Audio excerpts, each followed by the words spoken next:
网友朋友，大家好，这里是健康有约，我是今天的主持人常婷。那么秋天这个季节呢，很多人都会感冒，而大多数人感冒引起的这个咳嗽啊，在这个感冒消失之后，这个咳嗽慢慢的也会好起来，都会消失。但是也有一些人这个咳嗽呢，他就一直都好不了，长年累月的这么咳下去，吃了很多药也不见效，还有很多人呢便为此就放弃治疗了。那么究竟这个慢性咳嗽如何来治疗，如何来预防呢？今天我们也请来了广安门医院的呼吸科的副主任医师王磊，来给大家做一个介绍。王大夫您好。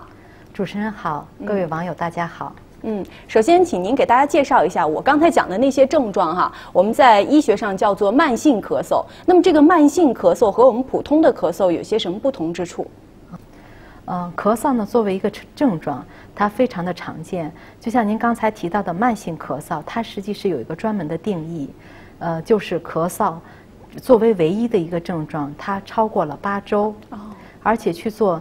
其他的检查，像胸部的胸片这些检查，并没有见到其他的就是异常。这种情况下叫做慢性咳嗽。慢性咳嗽和普通咳嗽，它的主要的区别主要还是一个病程的一个长短。像3周之内的咳嗽叫做急性咳嗽，3到8周的咳嗽叫做亚急性的咳嗽，而一个咳嗽持续超过了8周，那就称之为慢性咳嗽。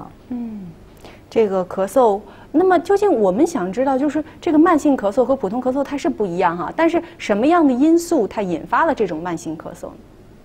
呢？慢性咳嗽实际会有很多的因素会导致一个慢性的咳嗽。像我们比较常见的气管炎、咽炎，还有一些不太常见的，比如说胃食道反流啊，或者是其他的疾病，都可以导致一个慢性咳嗽。比如说，我们先从上往下来向大家介绍一下慢性咳嗽常见的几个病因吧。从我们的解剖结果首先是鼻子，或者是鼻和咽部。这鼻咽部它还是连在一起的。像这个尤其鼻部，有些人他可能有鼻炎。或者是鼻窦炎，它鼻咽部呢，它长期处于一个刺激的状态，就它有分泌物存在这个鼻子的后面、咽部的上面这个地方，它就是反复的对咽部是会有一个刺激的作用。在这种情况下，就会出现一个长期的咳嗽得不到缓解。这种病人，您去让他张开嘴，可以看到他的咽后壁可以就是像鹅卵石一样的增生，就它反复刺激一个慢性炎症存在那儿。而且它有些咳嗽的情况呢，是以白天的咳嗽为主。入睡以后呢，他很少因为咳嗽然后再醒过来。而他的鼻子有一个我们叫做鼻后滴流。就是实际上简单的通俗的说，就是鼻涕不是从前面醒出来了，而是通过咽部到达嘴里这样吐出来，叫做鼻后滴流。像这一类的咳嗽呢，叫做鼻后滴流综合征，现在也称之为上气道咳嗽综合征，这是非常常见的一个原因。再往下看就是咽部本身咽炎呀、过敏性的咽炎或者普通的一个慢性咽炎，它都会出现一个咳嗽，但这种咳嗽往往是以呛咳为主。而且这咳嗽往往跟进食也是相关的，可能你吃了一些辛辣刺激的，吃了一些凉的东西，它就会引起咳嗽。还有一个再往下呢，就是气管炎，这些往往在胸片上也都是正常的，但这种咳嗽有一部分人他可能持续的时间会比较长。下面向大家介绍就是大家经常忽略的一种咳嗽，叫做胃食道反流所引起的咳嗽。这种情况下实际上是胃里的内容物通过食管然后反流到咽部，然后刺激造成的一种咳嗽。这个咳嗽它的特点呢是往往是跟体位是相关的，尤其平卧之后就躺下之后，你可能咳嗽又发生多一点。而大家患有这种胃食道反流的患者呢，他会有一个非常明显的胸部的不适，胸闷憋气或者烧灼感。平时也可能有一些打嗝、反酸这些症状。胃食道反流的这种咳嗽，之前可能大家忽略的经常得到不被大家所重视。只是在那个很多原因都找不到以后，才能想起这个问题。其实如果您平时胃就不好，也经常会有烧心的症状，同时又有咳嗽，那建议您就是应该要重视到这一点，平时饮食上清淡一点儿。细嚼慢咽，甚至有的时候你可能用一点就是常见的药物，比如马丁啉呀，什么这种促消化的药物，有可能您的咳嗽就会缓解了。其他还有一种咳嗽，就是中老年朋友多见的，就是药物引起的咳嗽。像我们常见的药物就是一种降压药物，就是 ACEI 类的降压药物，像这种就是那种所谓叫普钠呀什么那一类药物，它往往是在服用这种降压药的1周到10天左右出现一个咳嗽，它咳嗽是非常有特点的，是一种金属样的咳嗽，康康的那种声音特别大，晚上咳嗽为主，而且控制不住。很多病人可能因为咳嗽辗转去治疗，后来发现你把这个药物停用之后，大约在10天左右，这个咳嗽也可以缓解。好的。刚才讲了很多是这个究竟什么样的发病原因造成了这种慢性咳嗽。那么我们也想知道，如果说这个慢性咳嗽不治疗，就一直让它咳下去，发展一段时间之后，它会有什么样比较这个危险性的后果？咳嗽实际是虽然是个常见的症状，但是长期的咳嗽是非常折磨人的一个症状，对大家的身心都会有一个很大的影响。像我们常见的，首先你就长期咳嗽，很多病人他的疲劳、抑郁、焦虑，这是心理层面常见的一些症状。另外，我们也见过一些人，他因为长期的咳嗽，肌肉酸疼，尤其是这种胸肋部的肌肉酸疼，更少见的是，我们曾经有收治过一个40几岁的女性病人，当时她是以胸痛严重的胸痛来诊的，而且当时就是咳得很厉害，甚至出了我们的血气都有低氧血症，就是她的身体中的氧都不足了，就因为剧烈咳嗽导致的。最初我们担心她会不会什么肺栓塞呀，或心脏一些严重的疾病，存在。在拍完 CT 以后，我们仔细去看他的 CT 片子，发现他咳嗽把自个儿的肋骨震断了。哇，这是一种。还有一个就是尿失禁，长期尤其是女性的朋友，她本身尿道短，就是尿道括约肌的可能束缚能力就是要差一些，而她长期咳嗽，腹压老是处于一个高的一个状态，她就会导致尿失禁，甚至有的朋友是为这个去做了手术，这就是慢咳的一个巨大的危害。好的。我们也想知道这个慢性咳嗽，我们在这个中医上，我们通过哪些方式来进行治疗？慢性咳嗽的治疗，我们现在主要是到我们那儿治疗，我们常常给他使用的是中药的汤剂，因为慢性咳嗽，刚才我们虽然讲鼻部的、胃部的或者是咽部的、气管的很多因素，不同的原因，但是在同一个病人身上，常常这些因素都会存在一些，所以我们通过中药一个系统的，然后调理之后，患者的症状可以得到很大的改善。另外，再一个就是我们对慢咳的病人，常常就结合拔罐和针灸的方法，效果也不错。像拔罐就是我们往往就背部的腧穴进行拔罐，它有个疏风散寒的作用。有的时候我们也会给病人在这个天突穴进行一个拔罐治疗，使这种我们讲的外邪有一个非常好的一个通过肌表来透发出来，这样可以起到宣肺止咳的作用，效果非常好。我们知道有很多人这个咳嗽哈，一开始咳就开始去买各种各样的止咳糖浆啊，各种各样的这个止咳药水啊，然后一直咳下去就一直喝下去，这个是不是也进入一个误区了？对，咳嗽呢，实际上